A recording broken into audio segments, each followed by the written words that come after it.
Hey guys, tonight we begin with a subject both scandalous and scholarly. The intimate, confusing, and occasionally downright bizarre world of medieval sex. It was an era of chivalry and deeply suspicious herbal remedies. A time when foreplay often meant asking politely and hoping no one's watching. So before you get comfortable, take a moment to like the video and subscribe. But only if you genuinely enjoy what I do here. And let me know in the comments where you're tuning in from and what time it is for you. It's always fascinating to see who's joining us from around the world. Now, dim the lights. Maybe turn on a fan for that soft background hum. And let's ease into tonight's journey together. Let's start with the biggest misconception. Medieval intimacy did not unfold beneath silk sheets in candlelit chambers, while a lute played softly in the background.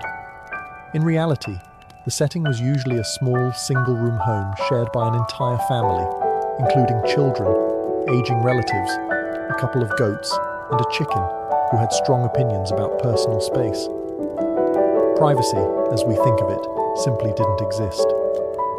Most peasants lived in homes where the kitchen, bedroom, and stable were technically the same square footage, just with different smells. If a couple wanted some alone time, they had to get creative.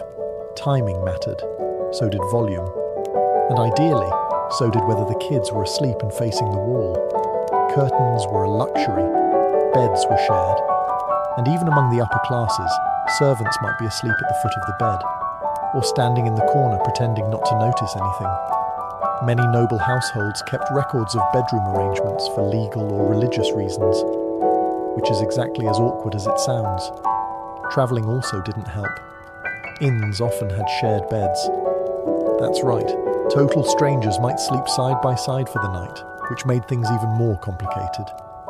Want a little affection? You better check if there's already someone in the bed, and whether or not they brought their boots. If you were married, and both parties were still awake and reasonably clean, you could share a mattress of straw and hope for the best. If you weren't married, well, you had to be twice as quiet and 3 times as careful. Communities were small, walls were thin, and gossip travelled faster than plague rats. For those living in monasteries or convents, the rule was simple. No. No privacy, no distractions, and certainly no late-night whispers. But even there, human nature occasionally made things complicated, which explains why many abbeys had unusually high garden walls. In the medieval world, few things shaped private life more than the church, and it had a lot to say about what went on behind closed doors, or more accurately, behind shared curtains. According to church teachings, physical intimacy had one primary function: making more people. That was it.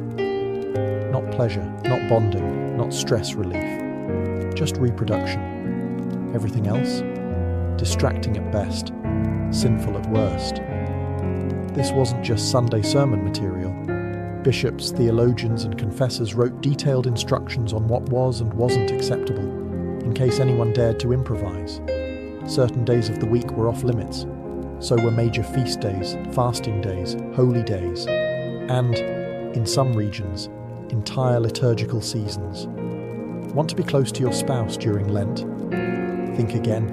Advent? Also no. That left maybe Tuesdays in April. Even within marriage there were expectations. Couples were encouraged to approach one another with modesty and restraint. Expressions of affection were acceptable, but not excessive. Displays of passion were, to put it mildly, frowned upon. One 13th century guide suggested that married couples should engage in intimacy without pleasure, without sin, and without delay, which is, by all accounts, a fairly joyless checklist. The preferred method was missionary, and not just for religious symbolism. It was deemed the most natural, and therefore the least likely to offend God, the saints, or your local priest. Anything else was considered suspect. That includes things like enthusiasm. Confession also got involved. Priests often asked pointed questions during confession to determine whether couples had broken any moral or ecclesiastical guidelines. These weren't vague spiritual inquiries, they were very specific. Sometimes uncomfortably so. Let's just say the average 14th century friar knew far more about his parishioners' bedrooms than their birthdays. Still, enforcement was uneven. Some regions were stricter than others. Some priests ignored these rules entirely, and many lay people, particularly peasants, simply smiled, nodded, and did what they were going to do anyway, quietly. If you think modern couples have trouble syncing their schedules, spare a thought for medieval folks. Planning a romantic evening in the Middle Ages required a calendar, a priest's blessing, and the luck of St. Valentine himself, who, ironically, was never married. The church had opinions, and by opinions we mean strict prohibitions, on when intimacy was allowed. Sundays? Absolutely not. That was the Lord's Day. Fridays? Still no. Day of penance. Wednesdays? Suspicious. Add in Lent, 40 days. Advent, another 40. Various saints' feast days, holy days, fast days, and even certain moon phases, and you'll find the calendar was less of a schedule and more of a divine obstacle course. The idea was to keep the soul focused on heaven, even when the body had other ideas. There were even lists, actual lists, of forbidden days. Some confession manuals outlined nearly half the year as off-limits. And if you were feeling particularly affectionate during one of those forbidden days, well, enjoy your spiritual guilt and an extra trip to confession. One 13th century bishop scolded a married couple for their excessive affection, which translated to more than once a month. He recommended they direct their passion toward prayer. The couple was reportedly not thrilled. Naturally, the upper classes were more exposed to these restrictions. They had chaplains, confessors, and spiritual advisors breathing down their necks. Peasants, meanwhile, had a more flexible approach. Their lives revolved around livestock, weather, and not freezing to death, which left less time for worrying about whether Tuesday was the feast of St. No Fun. To make things worse, some believed that intimacy during the wrong time could result in sickly children, divine punishment, or, worst of all, a reputation. If your neighbours caught wind that you were celebrating a little too enthusiastically during Lent, it could lead to shame, gossip, or a strongly worded sermon delivered with maximum eye contact. Romance in medieval Europe was less about falling in love and more about falling into a legally binding agreement. If you were hoping for candlelit dinners, poetry, and whispered confessions, you'd be better off reading a troubadour ballad. Real-life courtship for most people involved livestock, land rights, and two families agreeing not to start a feud. Marriage was primarily a business deal. Daughters were exchanged to cement alliances, acquire property, or secure peace between neighbours who had previously disagreed over whose pig ate whose cabbage. A bride might come with a dowry of coin, linens, or a small patch of farmland. In return, the groom's family might promise not to be entirely insufferable. Courtship, when it happened, was supervised, sometimes literally. Young people rarely courted alone. A maiden might be watched over by her mother, a stern aunt, or, if things got really serious, an entire village that was very invested in whether or not you held hands. Among the nobility, arranged matches were the norm. Kings and lords negotiated marriages like chess moves, and affection was something you developed later, or not at all. As one medieval proverb more or less stated, better a wealthy match with a grumpy face than a poor one with dimples. Romantic. Even among peasants, practical concerns ruled. A man's suitability was judged by his land, tools, or the size of his ox. And women? They were evaluated on their housekeeping skills, reputation, and general ability to not start drama at the market. This doesn't mean love didn't exist, it did, but it usually came after marriage, not before. If affection grew over time, that was considered a bonus, not a requirement. Think of it like medieval emotional DLC, not included in the base marriage package. Still, where there's a will, there's a workaround. Secret flirtations, playful songs, and moonlit walks to the village well became the unsanctioned side quests of medieval dating. Just be careful. Get caught kissing behind the barn, and you could face public penance, a fine, or a very disappointed father with a pitchfork. Let's clear up one of the most persistent legends about medieval relationships: chastity belts. Yes, you've probably seen them in cartoons, historical dramas, or very unfortunate museum gift shops. Those iron contraptions allegedly locked around a woman's waist while her husband went off to war, leaving her physically and morally sealed. Except, not really. There's no solid historical evidence that chastity belts were ever widely used in the Middle Ages. In fact, most examples we have today come from the Renaissance or even the Victorian era, periods more obsessed with the idea of medieval repression than with what actually happened. Many of these belts were created as joke items, warnings, or museum curiosities, not functioning devices. Medieval manuscripts, which often record all sorts of uncomfortable details, are suspiciously silent about mass belt distribution. No tailors advertised them. No laws regulated them. No churches handed them out during awkward marriage ceremonies. It's almost as if, and stay with me here, they weren't actually a thing. Which makes sense, because the design is wildly impractical. Medieval hygiene was already questionable. Now imagine adding a rusty metal contraption with no user manual, and a padlock that probably required a blacksmith. It would have caused more infections than it prevented indiscretions. So where did the myth come from? Likely from a combination of later moral panic and satire. Renaissance moralists and Victorian collectors loved the image of a repressed, over-controlled medieval woman. It fit their narrative. And nothing says virtue like a literal keyhole in your underpants. In reality, fidelity was enforced through more traditional and more effective means: shame, surveillance, religion, and strategic matchmaking. Noblewomen were often chaperoned within an inch of their lives. Peasant girls had entire villages watching them like unpaid private investigators. And any whiff of scandal could lead to ruined reputations, lost dowries, or awkward confessions involving phrases like, "at the edge of the barley field." In a surprising twist that would shock many of their modern descendants, medieval towns didn't just tolerate brothels. In many cases, they regulated them. That's right. In several parts of medieval Europe, especially urban centres, brothels operated as legal businesses. Town councils licensed them, charged taxes, and even designated specific red light districts, long before the light bulb was invented. Some cities went as far as employing officials to manage them.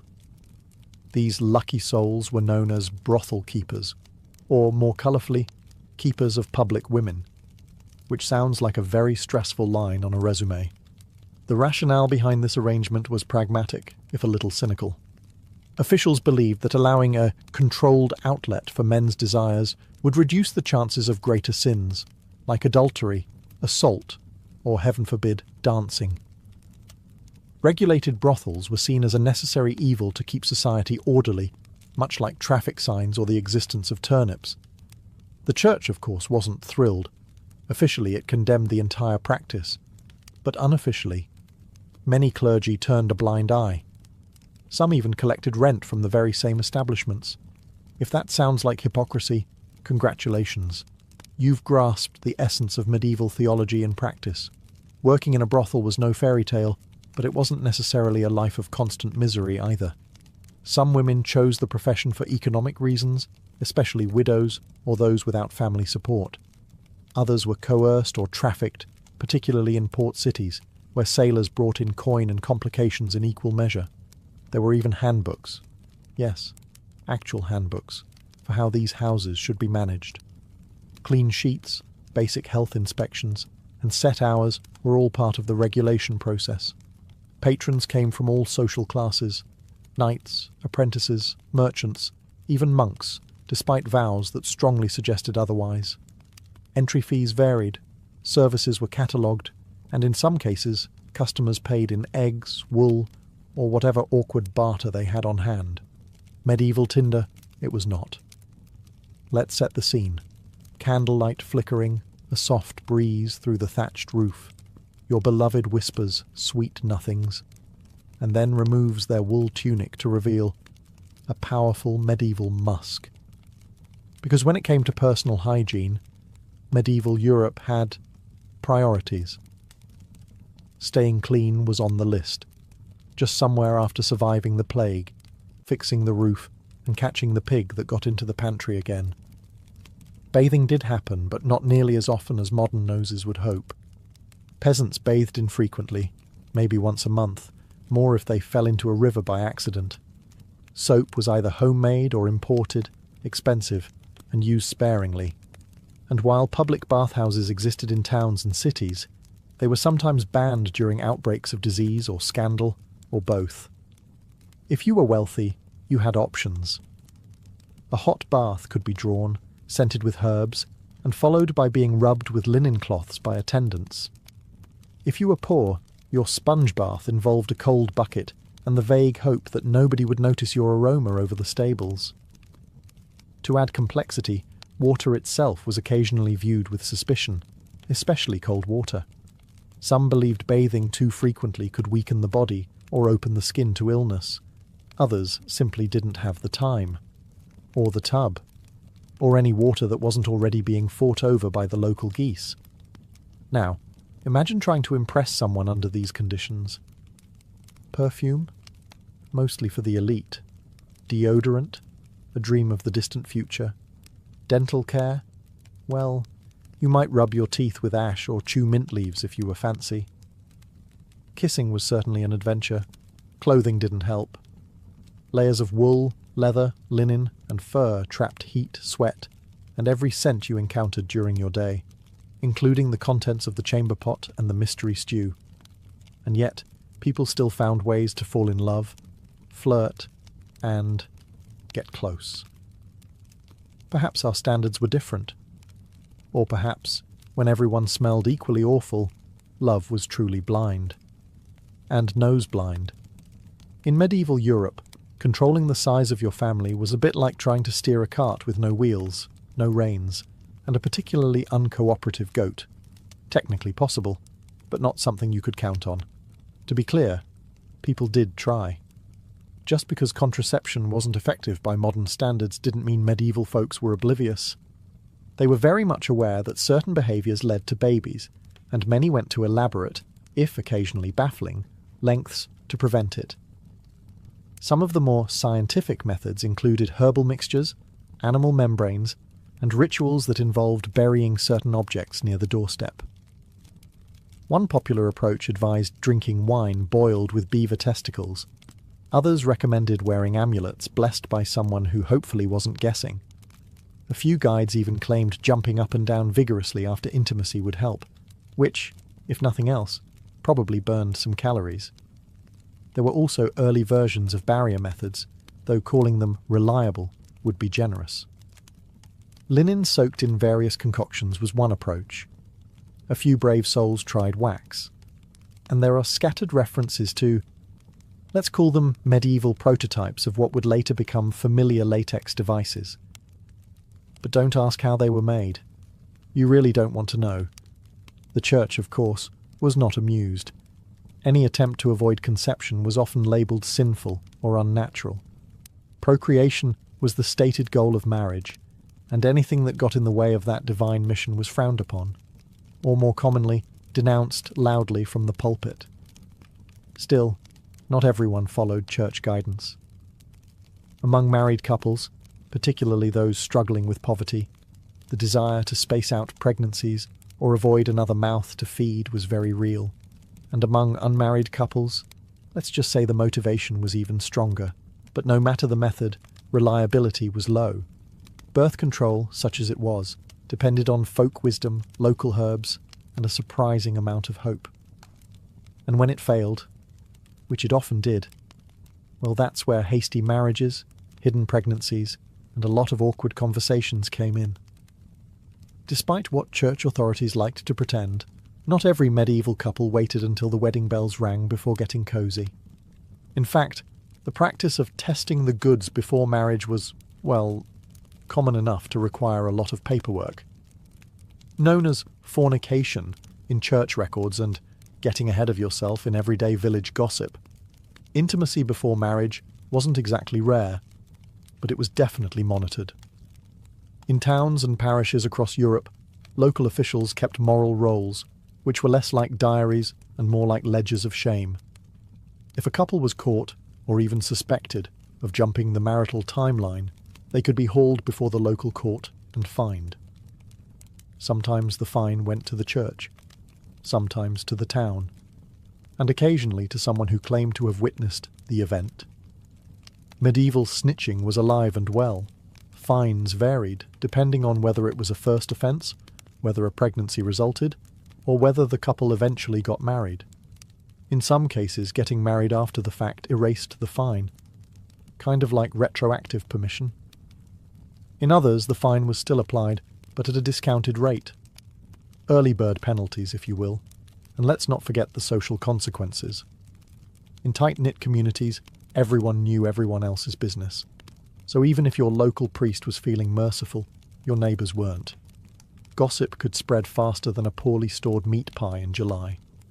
Interestingly, many of these situations resulted in something called hand fasting, a sort of informal engagement where the couple considered themselves betrothed and, in some regions, that was legally enough to begin cohabiting. The church later tried to tighten that loophole, but in the meantime, a lot of medieval babies were technically early arrivals. Among peasants, this was all handled with a bit more practicality. If a couple was clearly serious and a pregnancy had occurred, marriage usually followed, sometimes hurried along with a gentle nudge or firm push from both families. Among nobles, however, consequences could be far worse, especially if inheritance or reputation was on the line. In the medieval world, virginity wasn't just a virtue, it was a contract clause, a political tool, and occasionally a community-wide obsession. Among the peasantry, expectations varied by region and circumstance. A young woman was generally expected to arrive at marriage untested, at least officially. But if she didn't, well, some eyebrows would rise, and a small fine or shotgun wedding might sort things out. For the upper classes, though, things got serious. Noble women's virginity was directly tied to inheritance, alliances, and family honour. A broken engagement might spark a feud. A pregnancy out of wedlock could derail generations of planning. So how did they verify it? Well, badly. Sometimes it came down to vague testimony and character references. She seemed virtuous, or she avoided the stable boy mostly. Other times, more invasive methods were used, like midwives or matrons inspecting for the infamous hymen, which science has since confirmed is not, in fact, a medieval chastity barometer. But that didn't stop anyone. There were also attempts to prove virginity after the wedding, such as displaying a blood-stained sheet, like a very awkward medieval Yelp review. This tradition, while not universal, was expected in certain regions. And if the sheet stayed clean, cue lawsuits, annulments, and family drama on a scale rivaling a royal soap opera. Men, of course, were under no such scrutiny.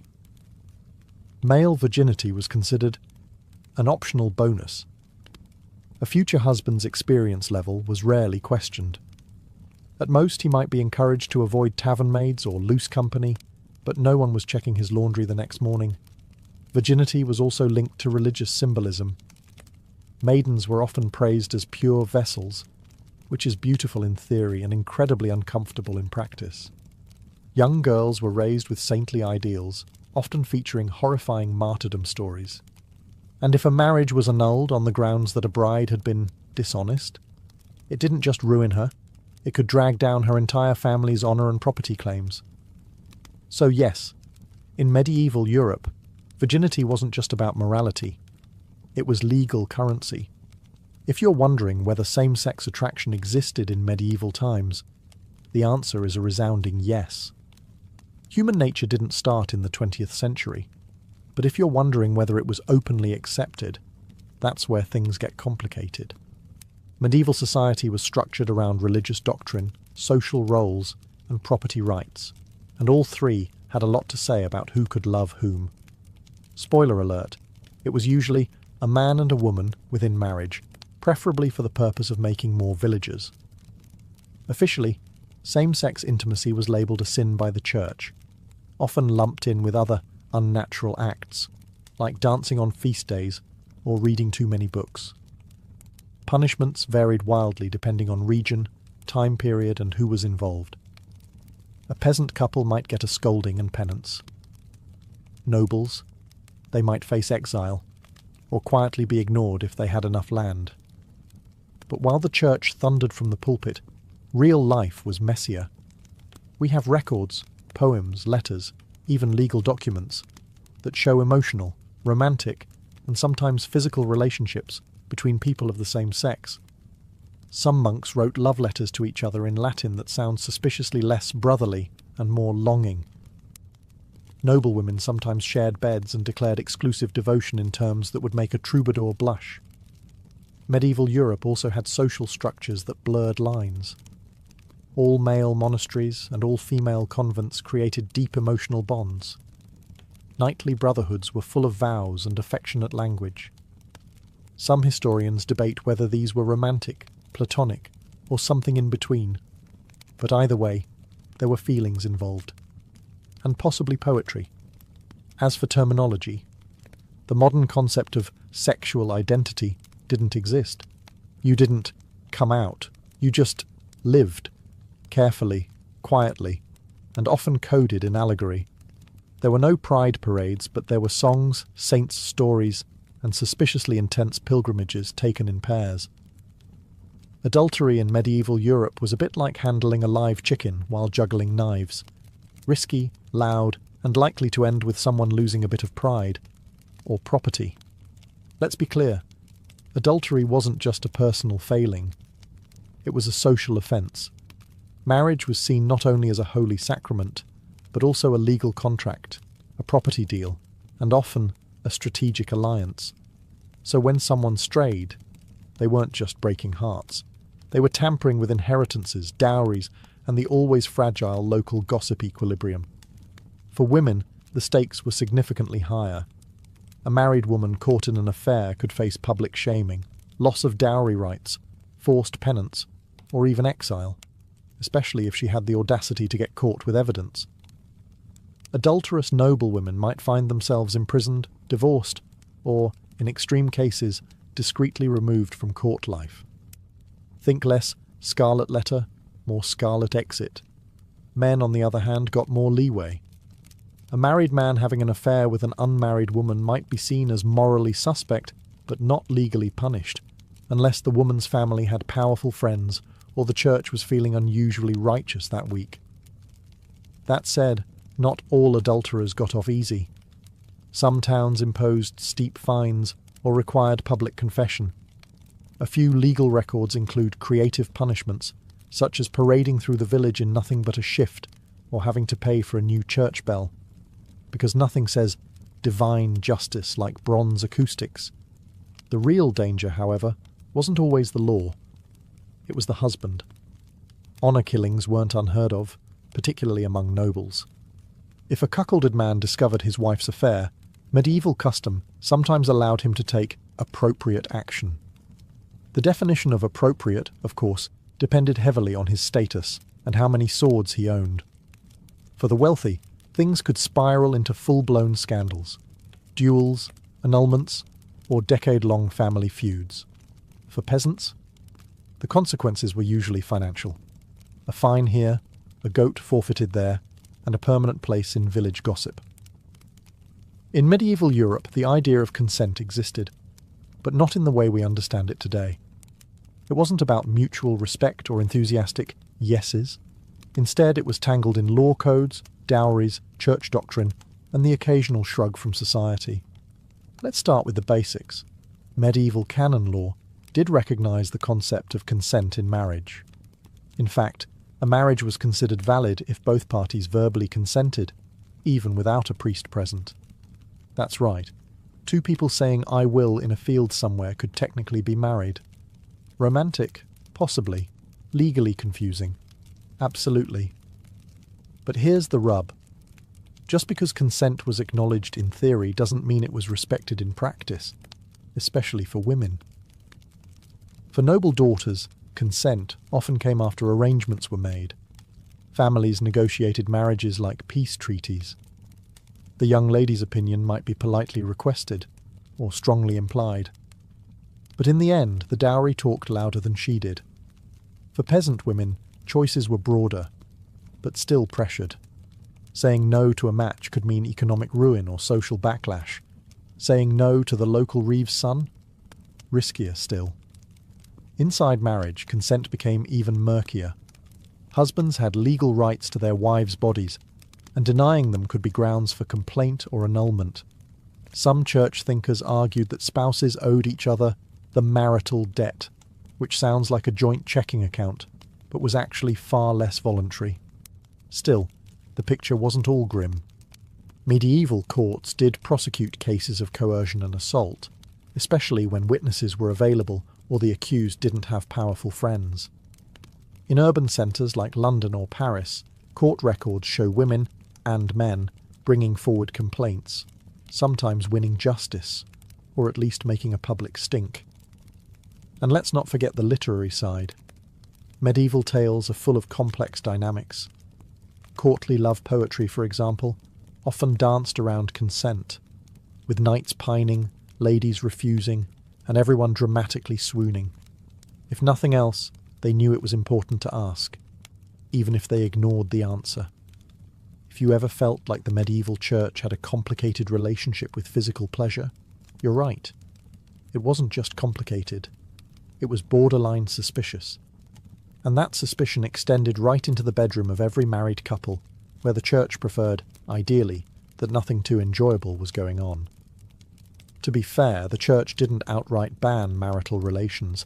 That would have been a logistical nightmare for inheritance, population, and, well, humanity.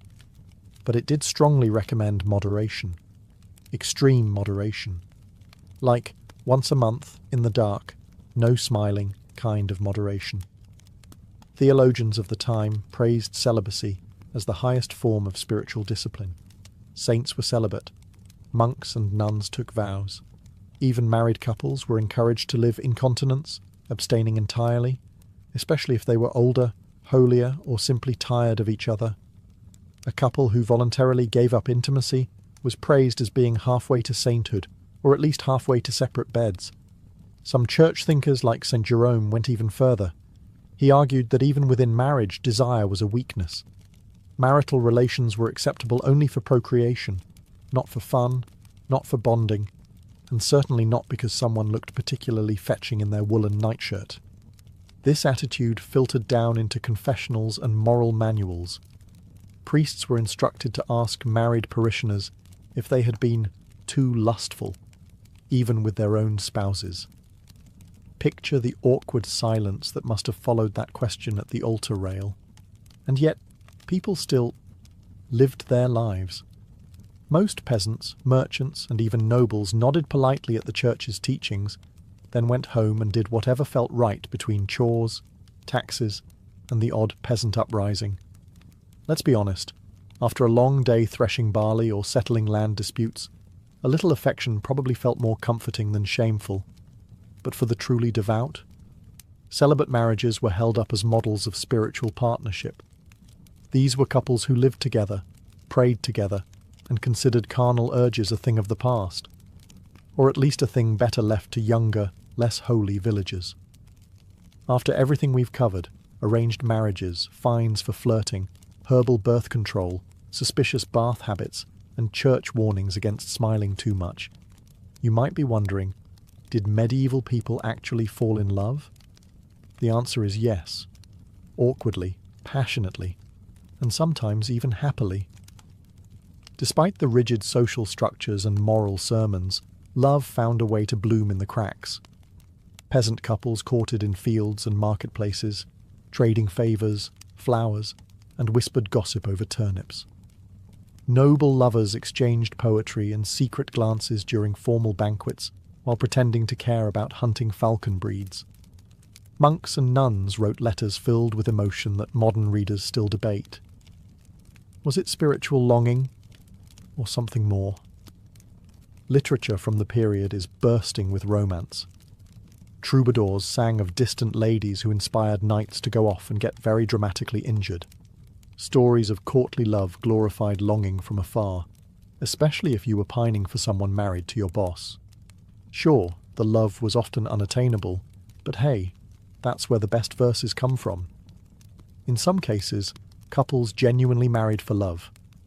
Records survive of peasants who eloped or refused matches arranged by their parents. Even nobles occasionally rebelled, much to the horror of their family accountants. The church, interestingly enough, actually required verbal consent from both bride and groom, even if that consent was delivered through gritted teeth while holding a goose as dowry collateral. And once married, many couples built strong partnerships. They worked side by side, raised children, endured plagues, and navigated taxes, which is basically the medieval version of a romantic getaway. Letters between spouses, especially during times of separation, show real affection, real longing, real commitment. Even widows and widowers sometimes remarried for companionship rather than political gain, choosing someone they like to spend their remaining years with. Because even after everything, the rules, the risk, the ritual, people still wanted to feel loved, preferably before curfew, and hopefully not during Lent. It all began with a disaster. Zeno of Citium, a wealthy merchant from the island of Cyprus, had it all. Ships loaded with precious dyes, trade routes mapped across the Mediterranean, and the kind of fortune that made a man feel invincible. But fate, as ancient philosophers love to remind us, doesn't care how many ships you own. Somewhere near Athens, Zeno's fleet was caught in a violent storm. The sea didn't just swallow his cargo, it swallowed his identity. One moment, he was a merchant. The next, a man with nothing. When he finally reached the Athenian shore, he was broke, soaked, and, ironically, on the verge of something far more enduring than trade wealth. With nowhere to go and nothing left to lose, Zeno wandered into a small bookshop in the Athenian agora. It was here that he picked up a worn copy of Xenophon's Memorabilia, a text that preserved the wisdom of Socrates. Intrigued by the quiet power of the ideas within, Zeno asked the bookseller where he could find a man like Socrates. The bookseller simply pointed to a stooped, cranky philosopher named Crates walking by. And so, Zeno began studying under Crates the Cynic, a man known for rejecting wealth and possessions with almost theatrical dedication. He once threw his money into the sea just to prove a point. At first, Zeno struggled with this extreme lifestyle. He wasn't ready to live in poverty for philosophy's sake. But Crates planted a seed in his mind, one that grew into a new way of thinking. Zeno didn't stay a student forever. Over time, he pieced together his own worldview, borrowing Socratic ethics, Cynic discipline, and the logical rigour of earlier thinkers like Heraclitus. Eventually, he began teaching in the painted colonnade of Athens, the Stoa Poikile, a public porch decorated with murals.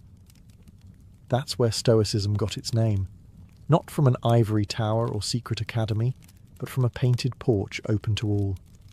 It's a fitting origin, a philosophy born not from luxury, but from ruin. Not in a palace, but in a moment of humility. Stoicism, from its first breath, was designed to help people navigate the wreckage, not avoid it. And Zeno was its first survivor. After the shipwreck and the scrolls, after the quiet conversations with cynics and the long walks under the Athenian sun, Zeno didn't just start teaching, he started redefining what it meant to live well. At the heart of his philosophy was one powerful idea: logos. To the Stoics, logos wasn't just reason. It was the divine, rational structure of the universe, the cosmic blueprint. Everything, they believed, happened for a reason, whether or not humans could understand it. The world, messy as it seemed, was ordered, and if you could align your thinking with that cosmic order, you could live with peace, clarity, and moral strength. Zeno and his early followers taught that virtue, arete in Greek, was the only true good. Not fame, not wealth, not even physical health. Those were indifferents, things that might be nice to have but didn't define your moral worth. What mattered was how you handled them. And that's where the Stoic mindset takes shape. The world throws chaos at you, but you remain unmoved. Not emotionless, but anchored. You can't control external events. You can't control what people say or do. But you can always control your thoughts, your actions, and your responses. It was radical. Most people back then, and let's be honest, most people today, chase comfort, admiration, money, or control. But Stoicism offered a quieter path. Live in harmony with nature, accept fate without resentment, and strive only to be good, not to feel good.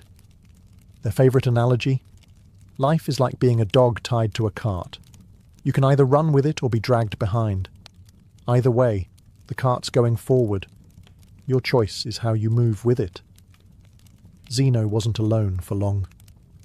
His students began gathering in the Stoa, discussing how to master themselves rather than the world.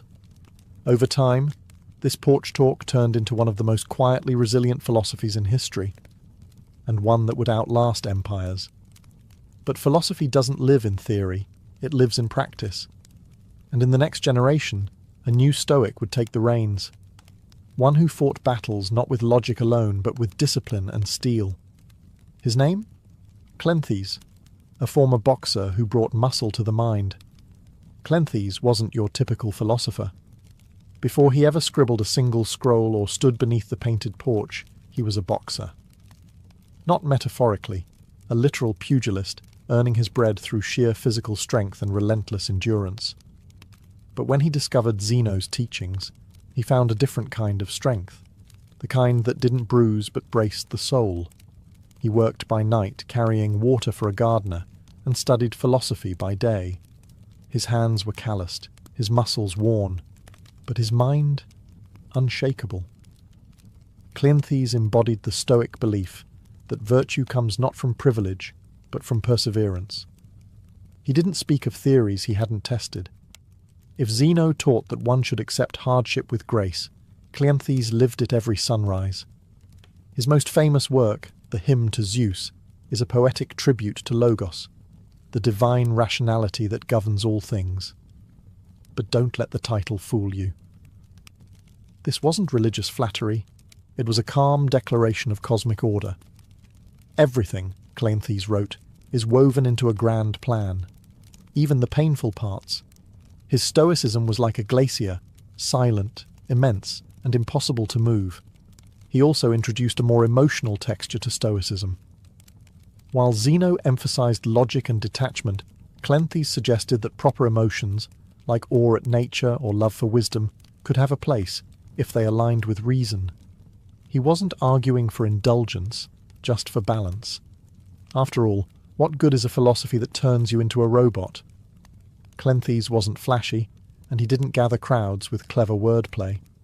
In fact, some mocked him for being slow of speech.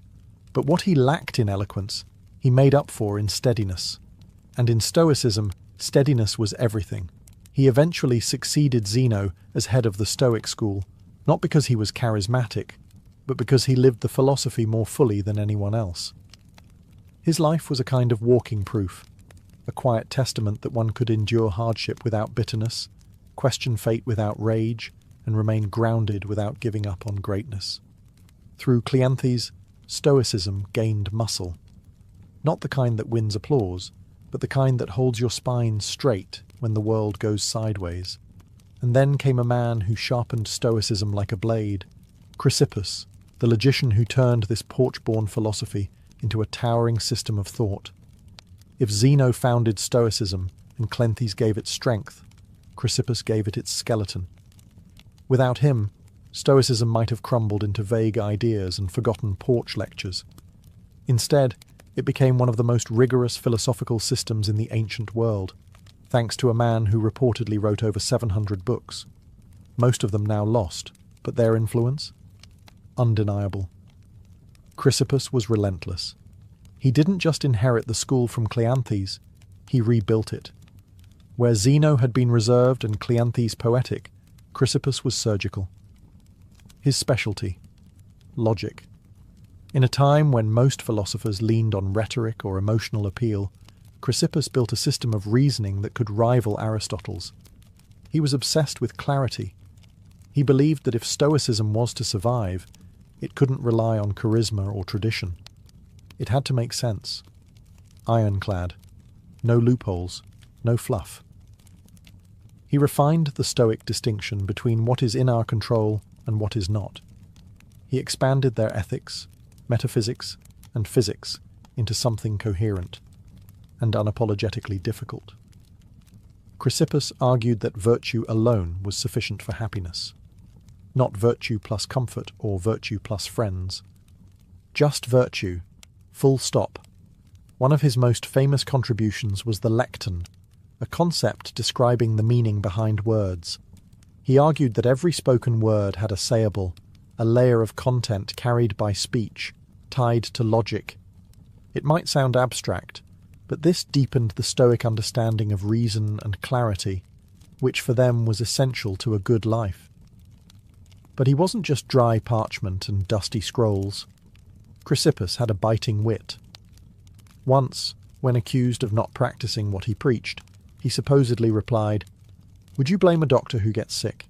He still knows how to treat illness." Stoicism wasn't about pretending to be perfect. It was about trying, every single day, to close the gap between your actions and your ideals. Thanks to Chrysippus, Stoicism hardened. It became more than a comfort for shipwrecked merchants or poetic boxers. It became a discipline, something you studied, practiced, and used to cut through confusion and chaos. And that discipline would soon find its way out of Greece, into the heart of Rome, where emperors and slaves alike would grapple with its power. By the time Stoicism drifted into Rome, the philosophy had already weathered centuries of refinement. But in the hands of the Romans, it evolved from a Greek intellectual pursuit into a way of life suited for statesmen, generals, and even emperors. The Romans weren't interested in abstract metaphysics or syllogisms about lector. They wanted practicality. They faced wars, conspiracies, betrayal, and personal ruin, and they needed a system that could hold their inner world steady while the outer world collapsed. Stoicism, with its focus on self-mastery and virtue in the face of chaos, was a perfect fit. Enter Seneca the Younger, philosopher, playwright, and reluctant advisor to the notoriously unstable Emperor Nero. Seneca wasn't born into hardship. He was a wealthy elite, well-educated, and dangerously close to power.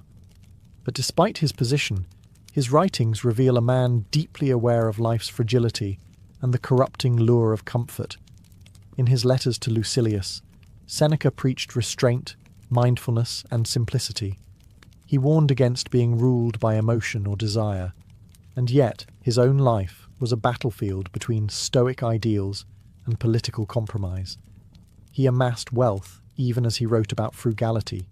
He served a tyrant even while writing about virtue. But rather than discredit him, this tension makes him more relatable. Seneca didn't pose as a saint. He was painfully aware of his contradictions.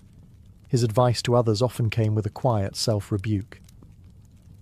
"I am not a wise man," he wrote, "but a lover of wisdom." And maybe that's the most Stoic thing of all, not to claim mastery, but to pursue it humbly. While Seneca offered Stoicism to the elite, another Roman gave it to everyone else. Epictetus, a former slave. Crippled and impoverished, Epictetus owned nothing, not even himself, and yet he taught that true freedom comes from within. "You may chain my leg," he said, "but not even Zeus can conquer my mind." To him, life's hardships weren't obstacles. They were training grounds for virtue. His teachings, preserved by his student Arrian, became a Stoic manual for inner liberation. In Rome, Stoicism was no longer just philosophy. It was armour, mental armour. And soon, that armour would be worn by the man who ruled the known world, Marcus Aurelius, emperor, warrior, and the most unlikely of all, a philosopher king. It's one thing to read philosophy in peace. It's another to write it on the front lines of war, while ruling an empire crumbling at its edges. Marcus Aurelius, crowned emperor of Rome in 161 CE, was a man born into unimaginable privilege. And yet, His reign was anything but comfortable. Plagues swept across the empire. Germanic tribes pushed at the borders. His co-emperor Lucius Verus died early. His generals betrayed him.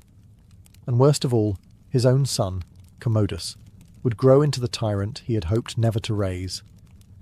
Amid all this, Marcus didn't write speeches or propaganda. He wrote to himself, quiet, personal reflections later compiled into the Meditations. Never intended for publication, these pages offer a window into a Stoic mind under siege. They read not like declarations from a throne, but like whispered reminders from a tired man trying to stay upright. Begin each day by telling yourself, he wrote, "Today I shall meet with interference, ingratitude, insolence, disloyalty, ill will, and selfishness." That wasn't pessimism. It was preparation. Marcus believed that by expecting hardship, he could face it without being thrown off course. To him, people's actions were not insults. They were reflections of their ignorance. And his duty wasn't to control others, but to control himself. He often reminded himself, "You could die tomorrow. You could die today. So act now, not with anxiety, but with purpose." That wasn't despair. That was clarity. Despite commanding legions and managing a vast empire, Marcus was obsessed with inner life. He believed you could be surrounded by chaos and still remain untouched if your mind stayed anchored in reason and virtue. He rarely indulged in cruelty. He rejected opulence, and while he couldn't always live up to Stoic ideals, who could? He returned to them like a compass in a storm. Marcus Aurelius didn't invent Stoicism, but in many ways he lived it more visibly than anyone before him. He proved that Stoicism wasn't just for philosophers in togas or ascetic monks. It was for anyone, even the most powerful man on earth, who wanted to carry peace into the battlefield of life.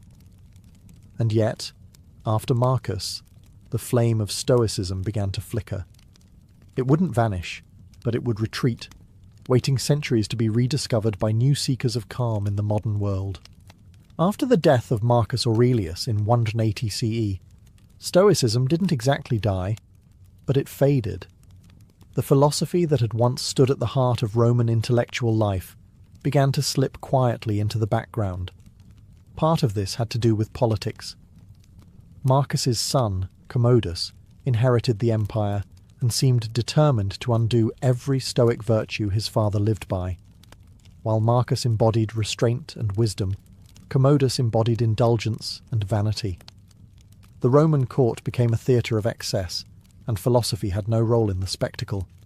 Meanwhile, a new force was rising: Christianity. As it spread through the Roman Empire and eventually became state religion, its theology, rituals, and worldview began to replace the ancient schools. Where Stoicism taught self-reliance, Christianity emphasized divine grace. Where Stoicism taught acceptance of fate, Christianity spoke of redemption and the will of God. Though these ideas weren't always in conflict, Christian thinkers often saw Stoicism as a noble but ultimately pagan system, admirable, yet incomplete. And yet, Stoicism didn't vanish. It simply migrated, its core ideas seeping into early Christian thought. Many church fathers admired the Stoics. Thinkers like Augustine, though critical of Stoic pride, respected their moral seriousness. And monastic traditions, especially among Christian ascetics, borrowed heavily from Stoic discipline. Silence, simplicity, denial of luxury, and the examination of conscience, all of these would have felt right at home in the writings of Epictetus or Seneca. Throughout the medieval period, Stoicism became a sort of background philosophy, respected by scholars, cited by monks, but rarely practiced in full. It was no longer a public movement or a street-side school. It was a whisper in the margins, kept alive by scribes, theologians, and the occasional curious mind. But survival is sometimes stronger than success. Stoicism's quiet endurance meant that when the intellectual winds shifted centuries later, during the Renaissance and the Enlightenment, its ideas would be ready to return. For all its decline, Stoicism had left seeds buried in the soil of Western thought. And when people once again sought clarity, purpose, and strength without illusion, those seeds would bloom. And one day, they'd even show up in places no ancient philosopher could have imagined, in self-help books, leadership seminars, and yes, on your favourite podcast. Stoicism's comeback didn't arrive with a scroll in hand. It came through blogs, books, and podcasts. After centuries of quiet influence, the ancient philosophy found itself suddenly reborn in the digital age, repackaged for a world buzzing with distractions, anxieties, and the pressure to constantly optimize everything. In the 20th century, philosophers like Pierre Hadot began peeling back the layers of Stoicism, reminding readers that it wasn't just an intellectual exercise, it was a way of life. Not cold, but contemplative. Not harsh, but healing. Hadot argued that ancient philosophy was originally a spiritual practice, and Stoicism, more than any other school, was meant to be lived, not merely read. That message hit home for a new generation. In the early 2000s, authors like Ryan Holiday helped usher Stoicism into the mainstream with accessible books like The Obstacle is the Way and Ego is the Enemy. Drawing on Marcus Aurelius, Seneca, and Epictetus, Holiday framed Stoicism as a practical toolkit for resilience, something you could use whether you were launching a startup, coaching a sports team, or just trying to survive a bad Monday. Tech leaders and entrepreneurs soon latched on. Tim Ferriss, Naval Ravikant, and others began citing Stoic texts like instruction manuals for high-performance living. The idea was simple. In a world that moves fast, thinks shallow, and craves constant validation, Stoicism offers an antidote: stillness, control, and clarity. Even mental health professionals took notice. Therapies like cognitive behavioral therapy, CBT, borrow heavily from Stoic principles. Challenge your thoughts. Focus on what you can control. Don't let emotion dictate action. Sound familiar? But the revival wasn't without criticism. Some said modern Stoicism had been stripped of its depth, turned into motivational wallpaper for productivity bros. And there's truth to that. Not every inspirational quote on Instagram reflects the rigour or humility of ancient practice. Still, the fact remains. Stoicism survived not because it was trendy, but because it works. When life goes sideways, when we lose a job, face a diagnosis, or wake up unsure of our place in the world, Stoicism reminds us, you can't control what happens, but you can control what you become. That message has never been more timely, and so we arrive at the present, where ancient wisdom quietly guides modern minds. Today, Stoicism exists in a paradox. It is an ancient philosophy designed for inner peace, now living in a world obsessed with noise. Scroll through social media and you'll see a quote from Marcus Aurelius, sandwiched between cat videos and stock tips. Open a bestseller list, and there it is again. The Daily Stoic, waiting to be your morning mental vitamin. Somehow, a 2,300-year-old porch philosophy is trending. But Stoicism isn't popular because it's fashionable. It's popular because it addresses a very specific modern hunger, mental clarity in a world of confusion. When everything feels out of control, the economy, relationships, climate, algorithms, Stoicism offers a map inward. It teaches us to focus, not on the chaos around us, but on the choices we still own. The central questions remain the same. What is in your control? What kind of person will you choose to be, regardless of circumstance? And unlike some philosophies that demand total withdrawal from the world, Stoicism invites us to participate. Go to work, raise your kids, serve your community, but do it from a place of calm, not craving.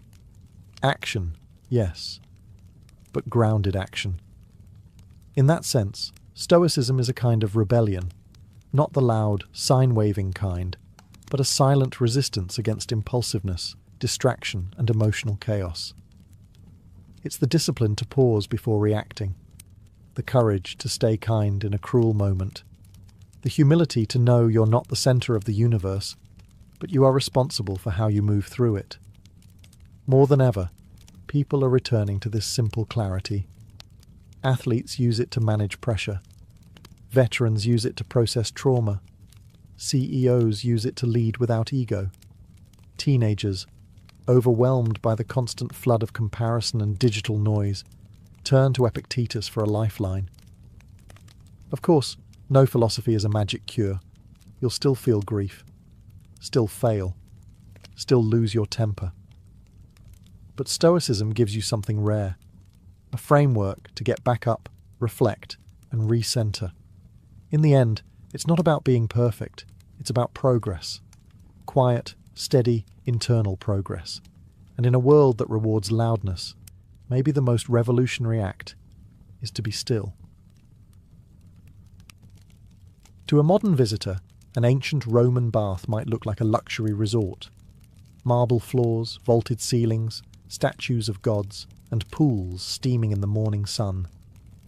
But to a Roman, it was just another Tuesday. Bathing wasn't an occasional treat. It was a daily ritual, and for many, an essential part of being Roman. By the height of the empire, there were over 900 public baths in Rome alone, ranging from grand imperial complexes to modest neighbourhood facilities. Everyone from senators to shoemakers made time to bathe. Cleanliness was important, yes, but so was the rhythm of the experience, the routine, the conversation, the heat. The process was deliberate. You'd enter through the apoditerium, or changing room, where slaves might help wealthier patrons undress. From there, you'd ease into the tepidarium, a warm room that opened your pores and began the relaxation. Then came the caldarium, the heart of the experience, a hot, steamy chamber heated by an underfloor system called the hypocaust. Here, bathers would sweat, scrape their skin with strigils, curved metal tools, and sometimes even get a massage. Finally, you'd plunge into the frigidarium, a cold pool meant to tighten the skin and jolt the senses. It was this contrast, hot to cold, sweat to chill, that gave the ritual its power. Romans believed it was good for circulation, digestion, and even mood, and honestly, they were probably right. But more than hygiene or health, baths were about belonging. You went to see and be seen. You gossiped, networked, debated politics, made business deals, or just eavesdropped on the latest scandal. Some brought their own musicians. Others brought snacks. Poets recited verses. Philosophers argued under domed ceilings, echoing with laughter and steam. In essence, a Roman bath was a democratic space, at least by Roman standards. Status mattered, but even emperors might share a room with commoners. Slaves and women had restricted access or separate hours, but they too were part of this daily world. For the Romans, bathing wasn't about vanity. It was about routine, health, society, and rhythm. A place where the individual dissolved, just a bit, into the larger hum of the empire. One breath of steam at a time. Roman baths weren't just impressive. They were engineering masterpieces. Long before the modern sauna or heated flooring, the Romans figured out how to transform bricks, fire, and water into an immersive wellness centre. At the core of this innovation was the hypocaust system, an early form of central heating. Beneath the floors of the hot rooms, slaves stoked a roaring furnace, or prefernium. This fire heated a space beneath the raised floor, supported by small columns called pillae. Hot air flowed through this subfloor chamber and up through flues in the walls, radiating heat through the room like a gentle oven. The result? A consistent, enveloping warmth without smoke suffocating the bathers. The architecture itself was strategic. Vaulted ceilings trapped heat, domes diffused sound, and a complex arrangement of rooms regulated temperature flow, from the cooler apoditerium to the temperate tepidarium to the blazing caldarium. Windows were designed to harness sunlight, and water was constantly circulating, clean, flowing, and heated to exacting standards. And let's talk about the aqueducts, the silent heroes of the empire. These elevated stone channels delivered vast quantities of water into the cities, allowing even inland bath complexes to operate year-round. Some of the grandest baths, like those of Caracalla or Diocletian, consumed millions of litres of water daily. Yet the system was so well built that waste was minimal and flow was constant. The water wasn't just used for soaking. Romans also had steam rooms, saunas, and even primitive flushing toilets nearby. Sewage was carried away through underground drainage systems. Again, all gravity-powered. The baths weren't isolated marvels. They were integrated into the broader infrastructure of Roman urban life. Maintenance was constant. Workers known as fornicatores tended the furnaces, while others cleaned the pools, managed supplies of wood, or repaired tiles and plumbing. It was labour-intensive, but the reward was clear. These buildings didn't just last years, many stood strong for centuries. In an age with no electricity, no industrial machinery, and no digital thermostats, the Romans created a seamless experience of heat, comfort, and flow. That's why walking into a Roman bath wasn't just entering a building, it was entering a system, one powered by fire, sustained by water, and shaped by genius. Despite all the sweat, steam, and strigils, Roman baths were never just about physical cleansing. They were about information. In a society without smartphones, email, or newspapers, the baths functioned as a kind of open-air broadcast centre. Gossip didn't trickle here. It flowed. Senators, merchants, soldiers, and poets all mingled freely, with togas off and voices raised. Conversations carried across the tepidarium like wildfire. Who was sleeping with whom? What was the emperor plotting? Which general just lost a battle in the east? Who bribed which magistrate to get out of paying taxes? If you wanted to know what was happening in Rome, or what might happen soon, the bathhouse was the place to listen. This wasn't accidental. The Roman elite knew the baths were public arenas, and they used them strategically. Politics didn't stop at the Senate steps. They soaked right into the marble floors of the caldarium. A clever patrician might accidentally bump into a rival in the hot room and float a proposal under the haze of steam. Or perhaps a patron would meet a client to reaffirm loyalties, offer advice, or drop a veiled threat, all while lounging in the pool. Even emperors played the game. It's said that Hadrian and later Antoninus Pius made a point of visiting the public baths as an act of image control, appearing accessible, wise, and invested in the lives of ordinary citizens. Of course, they had private bath wings too, but showing up in the public zone was a statement. I'm still one of you, sort of. It wasn't just politics that steamed up the tiles. Businessmen negotiated deals, poets recited lines, philosophers debated ethics. The acoustics of the domed rooms often helped amplify voices, a useful trick for anyone who wanted their cleverness overheard. In a strange way, the bathhouse was Rome's version of Twitter, Wall Street, and the Senate floor, all at once. It was unfiltered, buzzing, and deeply performative, but it was also where strategy was born. Real decisions, military, financial, personal, often started here, far from the formal halls of power. Because when everyone is half naked, sweating and relaxed, masks fall away. And in the steam, the real empire whispered its plans. To the Romans, bathing wasn't just about feeling fresh or looking polished. It was a critical part of health and medicine. The bathhouse was where ancient wellness philosophy met practical self-care. Doctors recommended it. Philosophers endorsed it. Even the military encouraged it. Hot water, cold plunges, sweating, and massages were all believed to purify the body and balance the humours. The four fluids the Romans thought governed health: blood, phlegm, yellow bile, and black bile. If these got out of balance, you got sick. But a visit to the baths, with its cycle of heating, scraping, and cooling, could supposedly restore that balance. And there's some logic to it, even by modern standards. The heat of the caldarium opened pores, relaxed muscles, and helped with circulation. The cold plunge in the frigidarium reduced inflammation and invigorated the senses. The skin was scraped clean with strigils, which removed dirt, oil, and dead skin. Afterward, many Romans received massages using scented oils, sometimes infused with herbs, sometimes just olive oil. Today, We might call this detoxing or hydrotherapy. They just called it daily life. Some of the larger bath complexes even included small medical clinics where physicians, often Greek-educated, examined patients, offered treatments, or suggested dietary changes.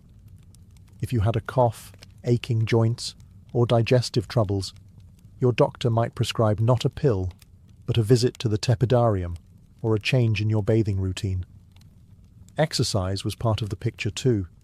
Many baths had attached palestra, open courtyards for physical activity. Romans boxed, wrestled, fenced, or played ball games before beginning the bathing process.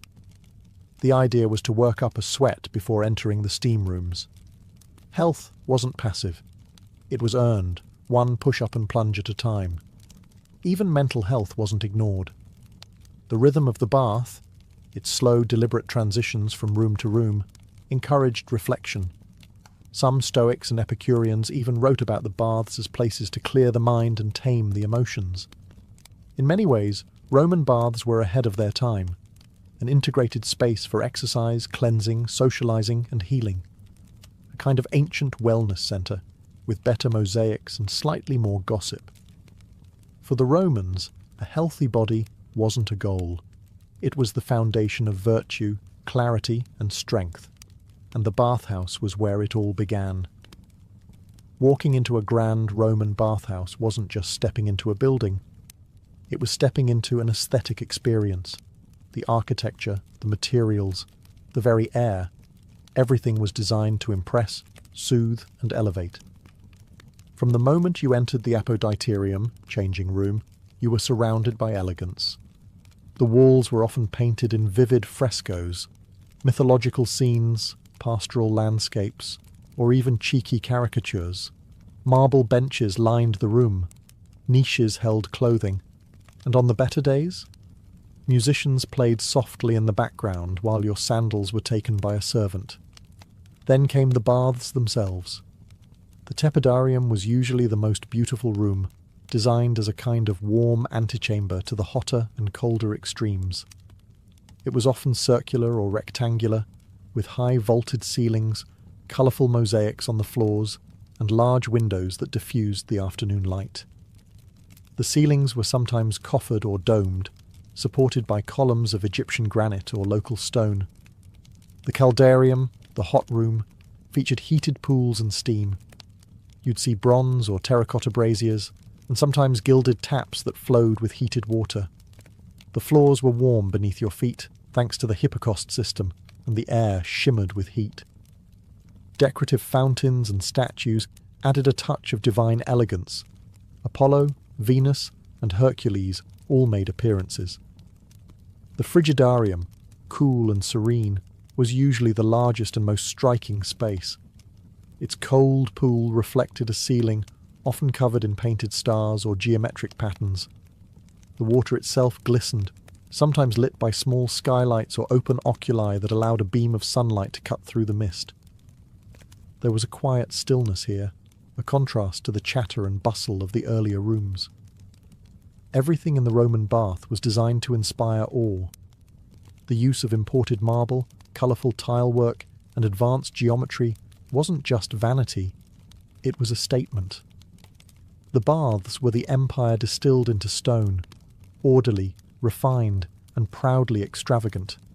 Even smaller local baths took design seriously.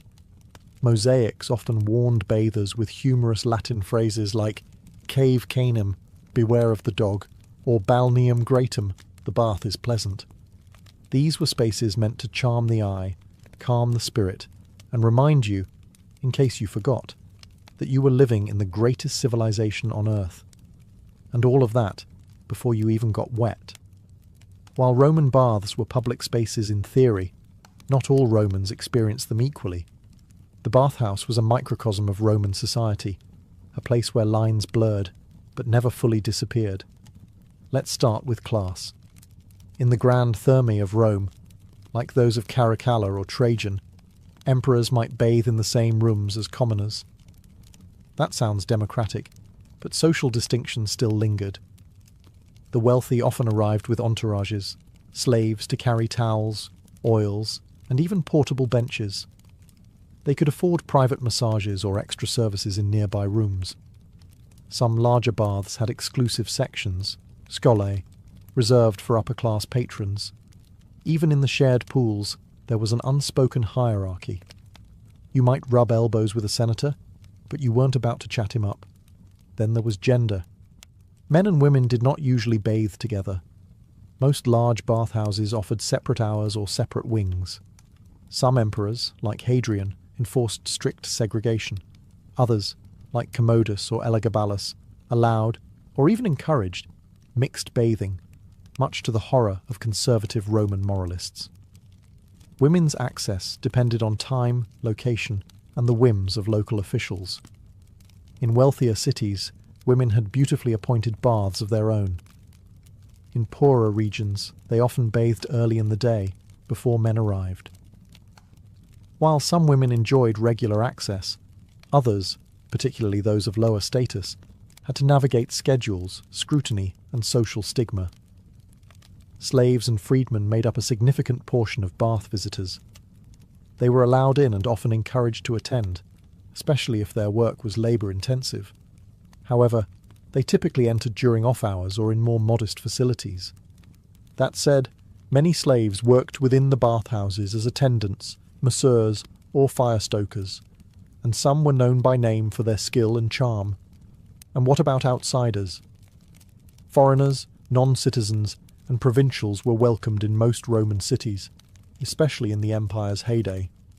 In fact, the spread of Roman baths across conquered territories was one of the empire's tools of cultural integration, a way of saying, "Welcome to Rome, now take your clothes off." So yes, the Roman baths were a shared space. But just like in the forums or the Senate, your experience depended heavily on who you were. Still, for a brief moment in the mist, the hot stone and the splash of cold water, those lines could blur. And that was part of the magic. Though bathing was the central activity, Roman bathhouses were far more than places to get clean. They were entertainment hubs, part gym, part theatre, part lounge, where you could easily spend an entire afternoon, and many did. In fact, larger bath complexes resembled ancient leisure centres. After a workout in the palestra, a courtyard used for wrestling, boxing or ball games, you might take a stroll to the library, located just off the main hallway. Yes, many baths had libraries. Romans could relax with scrolls by Cicero or Virgil, blending physical rejuvenation with intellectual stimulation. A healthy body and a healthy mind. Both were on the menu. Music filled the air too. It wasn't uncommon to hear live performances from flutists, harpists or singers echoing through the domed chambers. Bathers might be serenaded while reclining near a fountain or getting an oil rub down. In fact, some bathhouses employed professional entertainers to keep the mood light and luxurious, from acrobats to comedians. There were also food stalls and snack counters, often located in or near the apoditerium. Known as popinae, these small eateries served wine, bread, olives, cheese and dried fruits. For wealthier patrons, personal slaves could bring more elaborate dishes, and the occasional exotic treat, from nearby villas.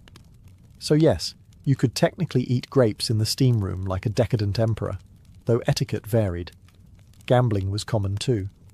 Dice games, betting on athletic matches, or just casual wagers among friends added an air of mischief to the setting. These activities weren't always legal, but they were tolerated in bath culture. After all, people came here to let loose. The bathhouses also had spaces for intimate encounters. Some rooms functioned as private lounges or even brothels, depending on the time and location. Morally ambiguous? Definitely. But Roman society had a much different view of public space, privacy, and sensuality than we do today. And the steamy, dimly lit atmosphere of the Caldarium only added to the allure. One of Rome's most remarkable achievements wasn't just building an empire, it was standardizing the Roman experience across thousands of miles. And that included baths. From the misty highlands of Britannia to the deserts of North Africa, And from the forests of Gaul to the sands of Syria, the Roman bath became a unifying symbol of Roman identity. Wherever the legions marched and the engineers followed, they built roads, forts, and bathhouses. These provincial baths weren't just carbon copies. They reflected local resources and customs while still following the essential Roman layout: apoditerium, tepidarium, caldarium, frigidarium. In cold climates like Britain or Germania, the hot rooms were especially important. In warmer places like North Africa or the Levant, some bathhouses expanded the shaded colonnades and cooled pools, offering relief from the blistering sun. Cities like Timgad in Algeria, Jerash in Jordan, and Bath in England all featured impressive thermae, often with mosaics, sculptures, and inscriptions celebrating imperial generosity. These weren't just public works, they were propaganda in stone. Every polished marble slab and steaming pool reminded locals, this is Rome, and Rome takes care of its people. But baths also played a critical role in cultural integration. For newly conquered peoples, the bathhouse served as a soft introduction to Roman customs. You might still speak your own language at home, but once you stripped off your clothes and stepped into the steam, you were participating in a Roman ritual, one that transcended ethnicity, origin, or local tribe. It also became a mark of urbanization. A city wasn't truly Roman until it had proper baths. They often came bundled with forums, amphitheatres and temples, creating civic centres that mirrored those of the capital. Bathing, then, wasn't just about hygiene, it was about civilization. Of course, local twists remained. In Syria, baths sometimes incorporated Eastern architectural styles and mixed-gender spaces. In Britain, Celtic traditions subtly influenced the bathing sequence, and in Egypt, older Hellenistic models blended with Roman designs to create hybrid complexes with lush courtyards and incense-filled chambers. No matter the local flavour, the Roman bath became a universal experience, one that made an empire feel cohesive. A place where even at the farthest frontier, you could close your eyes in the caldarium and, for a moment, feel like you were in the heart of Rome. Like so much of Roman civilization, the glory of the baths didn't last forever. As the empire weakened in the 4th and 5th centuries CE, so too did the great bathhouses. What had once been daily rituals for millions slowly slipped into disrepair, abandonment, and, eventually, ruin. Several factors contributed to this decline. First, the empire's economy crumbled under the weight of inflation, military overreach, and political instability. Funding the maintenance of vast bath complexes, which required teams of workers, constant fuel for the hypocaust, and clean water from aqueducts, became unsustainable. Then came the breakdown of infrastructure. Aqueducts fell into neglect or were deliberately destroyed during invasions. Without running water, the baths lost their core purpose. The once bubbling caldariums went dry, and the marble halls echoed with silence. Religion also played a part. As Christianity became dominant, public bathing, especially mixed or nude bathing, came under increasing moral scrutiny. Church leaders saw the baths as symbols of pagan indulgence and bodily vanity.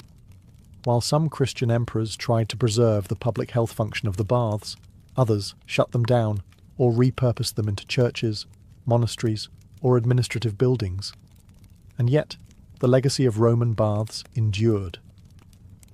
In the Islamic world, the tradition continued through hammams, bathhouses that carried forward many Roman innovations: heated rooms, steam treatments, and communal cleansing rituals. These spread across the Middle East and North Africa, preserving the essence of Roman wellness in a new religious and cultural framework. In Europe, spas and mineral baths became popular during the Renaissance and later Enlightenment, especially in places like Bath, England, and Baden-Baden, Germany. These revived bathing as a therapeutic and social activity, echoing the Roman model even as the empire itself was long gone. Today, the ruins of Roman baths still captivate visitors. The baths of Caracalla, the Stabian baths in Pompeii, and countless smaller sites across Europe and the Mediterranean remind us that Rome didn't just conquer through the sword, it conquered through comfort, engineering, and shared ritual. Roman baths may have crumbled, but their spirit lives on. In our gyms, our spas, our hot showers, and our quiet moments of self-care.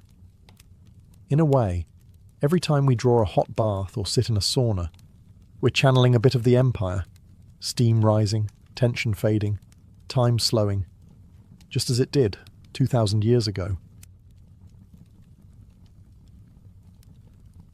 In ancient Egypt, medicine didn't live in a laboratory. It lived in the temple, the home, and the world of the gods. Healing was not just a science, it was a spiritual art, and the person who treated your illness might just recite a spell while applying a poultice to your wound. That's because Egyptian medicine was deeply intertwined with religion. Illness, to them, wasn't only about injury or infection. It could also be caused by the wrath of a god, the invasion of a malevolent spirit, or a disruption in Mayat, the cosmic order that governed all things. So, doctors, known as SW, weren't always working alone. They often collaborated with priests who specialized in ritual and incantation. Together, they formed a dual force of treatment, one applying remedies, the other invoking divine protection. Temples were more than places of worship, they were centers of healing. Specific temples, like those dedicated to Imhotep, the architect, physician, and later deified healer, served as proto-hospitals. People would sleep there in hopes of divine dreams that revealed the source of their ailment or the cure itself. This was called incubation, and it was a respected method of diagnosis. Medical training was rigorous. Physicians studied scrolls like the Ebers Papyrus and Edwin Smith Papyrus, which outlined hundreds of remedies, procedures, and case studies. These documents show that while the Egyptians invoked gods, they also observed symptoms, recorded outcomes, and developed surprisingly advanced techniques, from wound suturing to dental care. But make no mistake, incantations were not just decorative. Many prescriptions included spells as ingredients. A broken bone might be treated with honey and linen, plus a recitation to ward off evil spirits. Psychological conditions, now recognized as mental illness, were seen as spiritual afflictions, often requiring the intervention of a priest or magician.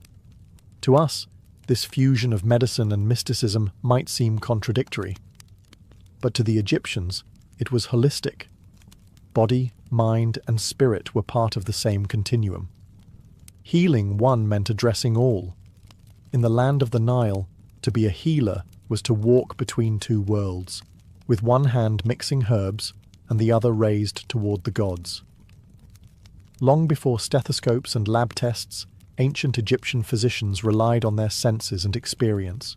They became masters of visual diagnosis, feeling pulses, examining wounds, and interpreting subtle signs in the body to understand what was wrong, even if they believed the root cause might be spiritual. The first step in diagnosis was always observation. Physicians would examine a patient's posture, skin color, breath, and even urine or feces to search for visible or olfactory clues. Was the swelling soft or hard? Did the discharge smell sweet or foul? These observations weren't just guesswork. They were documented, compared, and passed down through generations. The pulse held particular significance. The Egyptians called it the speech of the heart. They believed that the heart was the center of a system of channels, similar to a network of irrigation canals, through which air, blood, and spirit flowed. If the pulse was irregular or weak, it suggested that one of these vital channels was blocked or disturbed. Although their anatomical understanding wasn't perfect, their conclusions often reflected real symptoms and led to logical treatments. Yet when no physical explanation was found, the physician would turn to spiritual causes. Was the illness a punishment from a god? A curse from an enemy? A lingering spirit refusing to leave the body? In such cases, diagnosis involved more than examination. It required consultation with a priest-magician, dream interpretation, or even astrological analysis. The alignment of stars and the behaviour of sacred animals might factor into the final verdict. In texts like the Ebers Papyrus, physicians categorized diseases based on patterns. They didn't always know why something happened, but they knew what usually followed. For instance, they could identify the stages of an infected wound or the course of a fever. These practical patterns formed the basis for treatment protocols, and interestingly, they were not always superstitious. Some medical texts explicitly separate physical ailments from spiritual ones. If a wound could be seen, smelled and treated, no spell required. But if all else failed, it was time to invoke divine aid. To an ancient Egyptian, the world was filled with unseen forces. But through keen eyes, careful hands, and centuries of accumulated wisdom, their physicians sought to make the invisible visible. When it came to treatment, ancient Egyptian physicians had an astonishing arsenal of remedies and recipes.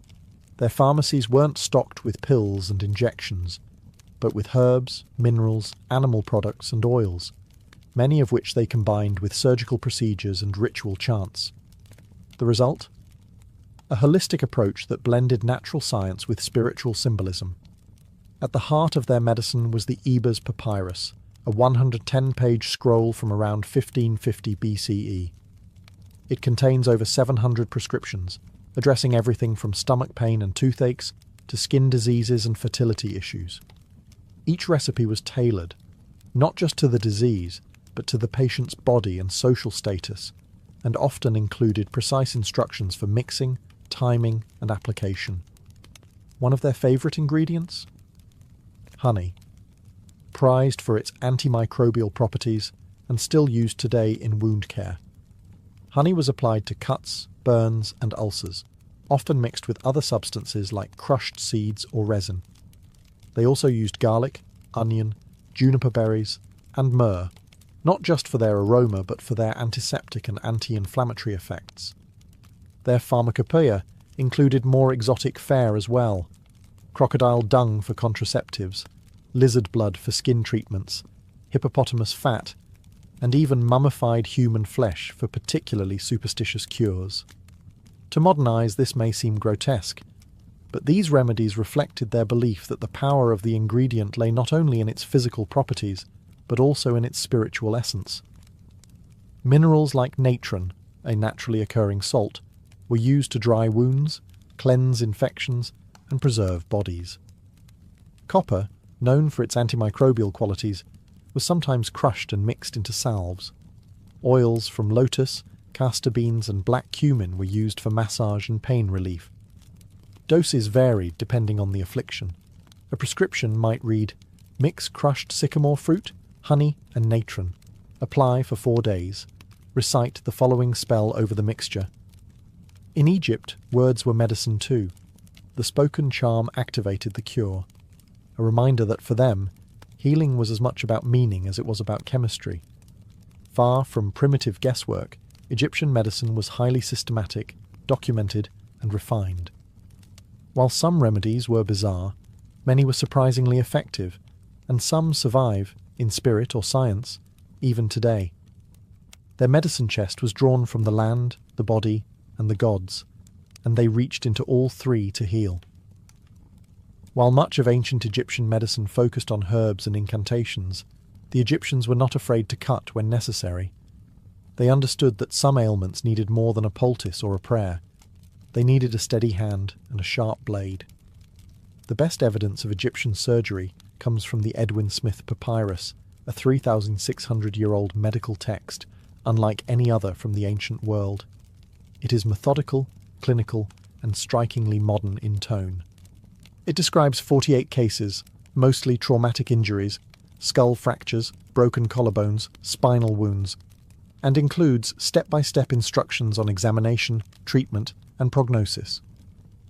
What's fascinating is how pragmatic the document is. It even classifies cases into 3 outcomes: an ailment I will treat, an ailment I will contend with, and an ailment not to be treated. In other words, treatable, uncertain, and hopeless. This was triage, a concept we still use in emergency medicine today. Egyptian surgeons used a range of tools: bronze knives, scalpels, forceps, cautery hooks, and needles. They practiced stitching wounds, draining abscesses, setting bones with wooden splints, and even performing circumcisions.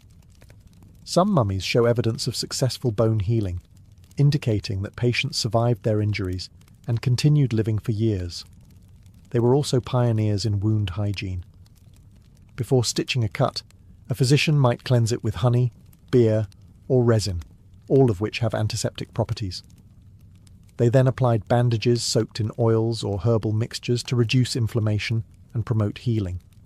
Pain was eased with opium extracts or sedative herbs, though there's no evidence of general anesthesia. Surgery was likely painful, but quick and precise. One striking detail: Egyptians often left foreign bodies, like embedded arrowheads, in place if removing them posed greater risk. It shows a nuanced understanding of anatomy and risk management. They knew when not to intervene. Of course, surgery had its limits. There's no record of internal operations or major amputations. They lacked knowledge of circulation and infection the way we know it today. But within the boundaries of what was possible, Egyptian surgeons were remarkably skilled. They didn't just experiment. They observed, recorded, and passed their knowledge down. Through bandage and blade, Egypt laid the groundwork for practical hands-on medicine, and centuries later, those lessons would echo through the halls of Greek, Roman, and modern surgical practice. In ancient Egypt, women's health was not a fringe concern. It was central to medical practice. Fertility, pregnancy, childbirth, and contraception were all treated with serious attention, and women both received and sometimes practiced medical care themselves. One of the most fascinating sources on the topic is the Kahun Gynecological Papyrus, dating to around 1800 BCE. It's the oldest known medical text focused entirely on women's reproductive health. The document includes diagnoses and treatments for infertility, miscarriage, vaginal discharge, and birth complications. And like other Egyptian texts, each entry follows a familiar structure: the symptom, the examination, the diagnosis, and the treatment. Sometimes purely medical, sometimes magical, often both. For pregnancy, diagnosis began with clever experimentation. One common test involved having a woman urinate on barley and emmer wheat seeds. If the barley sprouted, she was said to be carrying a boy.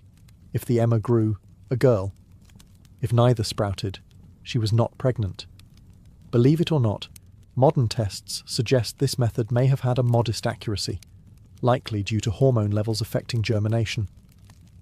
Contraceptives were another area of focus. Ancient physicians used mixtures like honey, acacia leaves, and ground dates, inserted as a kind of barrier. Some recipes included crocodile dung, which sounds alarming, but was likely used for its sticky texture and symbolic potency. These were primitive forms of spermicides and barriers, aimed at preventing conception. During childbirth, midwives took the lead. They used birth bricks, platforms on which the labouring woman squatted, and offered both physical and spiritual support. Incantations were spoken to ward off the demoness Amit, who was believed to cause miscarriages or birth complications.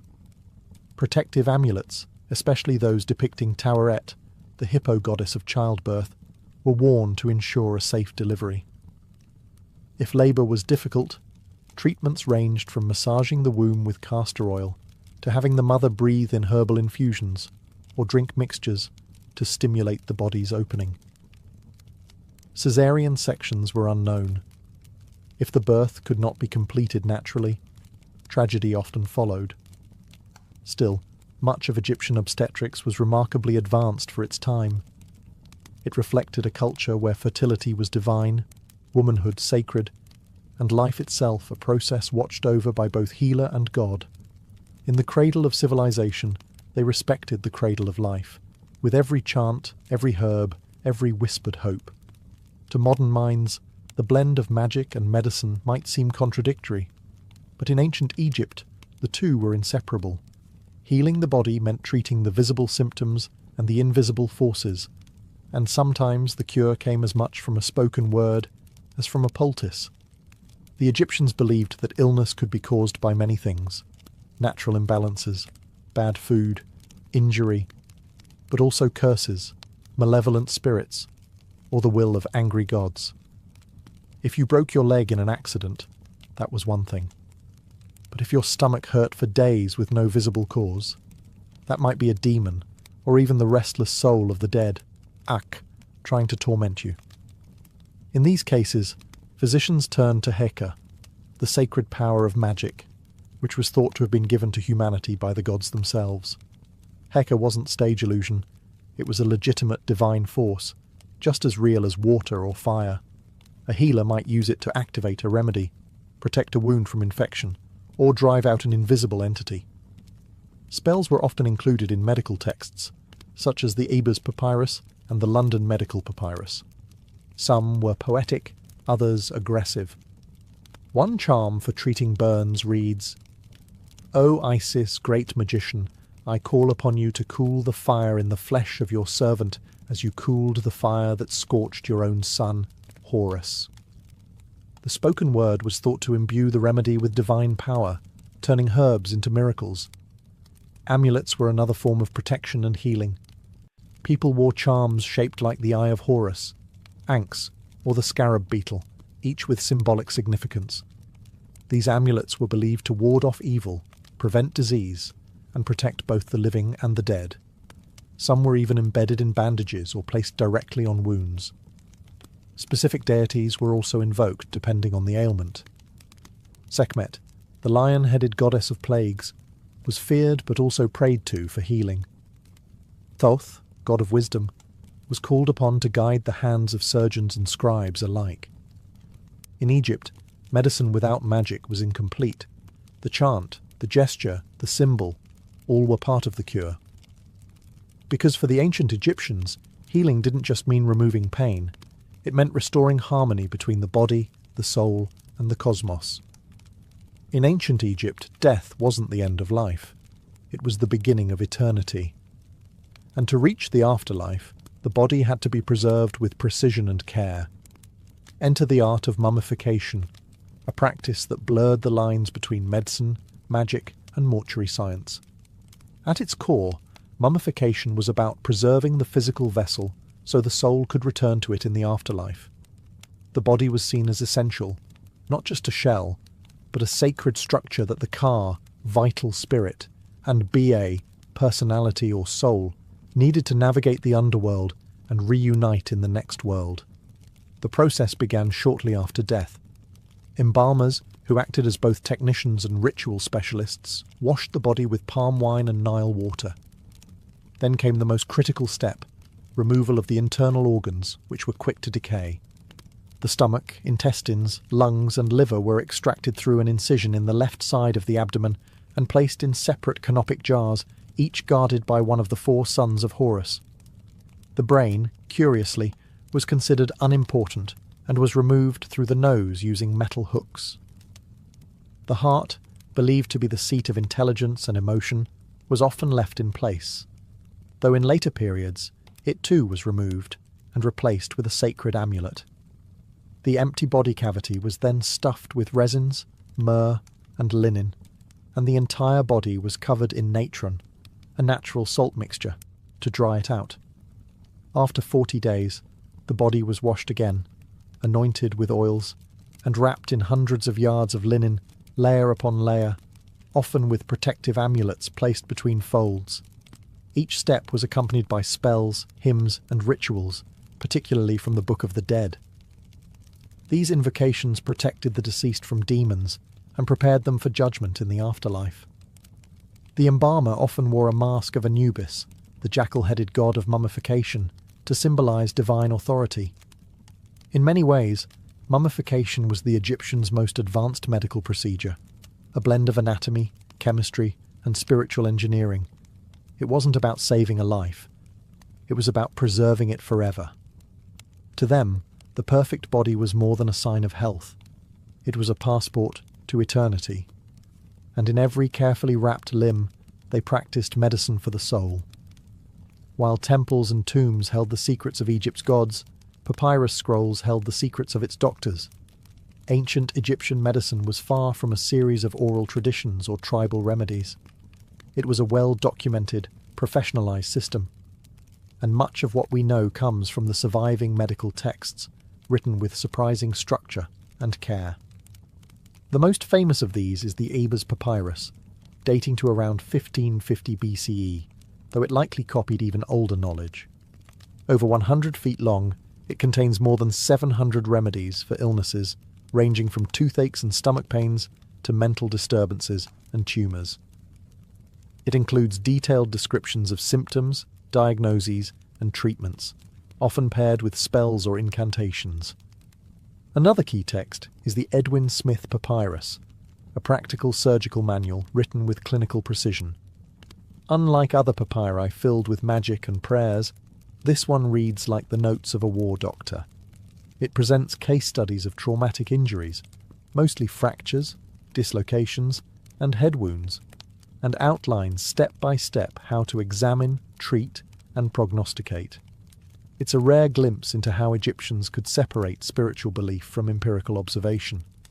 The Kahun Papyrus is another treasure, focused specifically on women's health, fertility, and gynecology. It provides insight into birth control methods, pregnancy diagnosis, and even surgical procedures related to the uterus. These texts weren't hidden away. They were studied by scribes and physicians, many of whom trained at houses of life, scholarly institutions located within temples. Here, medicine was taught alongside mathematics, astronomy, and religious lore. Medical apprentices would copy texts by hand, memorize spells, and observe more experienced doctors at work. The Egyptians believed in preserving and transmitting knowledge across generations. Each scroll was a distillation of experience, observation, and divine insight, often attributed to gods like Thoth, the deity of wisdom and writing. Physicians didn't just treat bodies, they carried forward the knowledge of millennia. Interestingly, some Egyptian medical ideas made their way to Greece, especially through figures like Hippocrates and Galen, who studied Egyptian practices and praised their methods. Egypt's influence on classical medicine is undeniable. In an age where much of the world relied on superstition alone, Egypt gave us one of the first examples of recorded, repeatable, and structured medical science, written in ink, bound in papyrus, and passed on with purpose. Though the sands of time buried their temples and tombs, the legacy of ancient Egyptian medicine never truly disappeared. In fact, many of their practices, beliefs, and innovations quietly shaped the course of global medical history. Their echoes still felt in today's hospitals, pharmacies, and spiritual healing traditions. First, their systematic approach to medicine was revolutionary. The Egyptians categorized symptoms, recorded treatments, and made careful observations about cause and effect. They developed early ideas about diagnosis, prognosis, and hygiene, centuries before the Greeks formalized such practices. Their emphasis on cleanliness, daily washing, antiseptic salves like honey and natron, even the importance of bowel regularity, prefigured modern public health long before the word existed. Their understanding of the mind-body connection was also ahead of its time. Though they didn't possess neuroscience, they recognized that psychological states could affect physical health. What they called spiritual affliction might today be recognized as depression, anxiety, or psychosomatic illness, and their combined treatments of herbs, rituals, and social support were surprisingly holistic. Even their use of herbal remedies has endured. Substances like garlic, castor oil, aloe vera, and willow bark, a precursor to aspirin, are still used today. Some refined into modern drugs, others sold in health food stores as supplements. And while crocodile dung didn't make the cut, their experimentation with contraception laid early groundwork for reproductive medicine. But perhaps most enduring is their idea of the healer as both technician and guide. In Egypt, a physician wasn't just someone who closed wounds. They were someone who understood suffering. Healing was physical, emotional, and spiritual. That human-centered model has re-emerged in modern holistic medicine, palliative care, and even psychotherapy. The fusion of medicine and magic might seem strange to us, but it points to a truth that still holds. People don't just want to be cured. They want to be seen, comforted, and understood. Ancient Egyptian doctors knew this, and their scrolls, amulets, and incantations were not just treatments. They were acts of care. Their medicine wasn't perfect, but it was daring, structured, curious, and deeply human.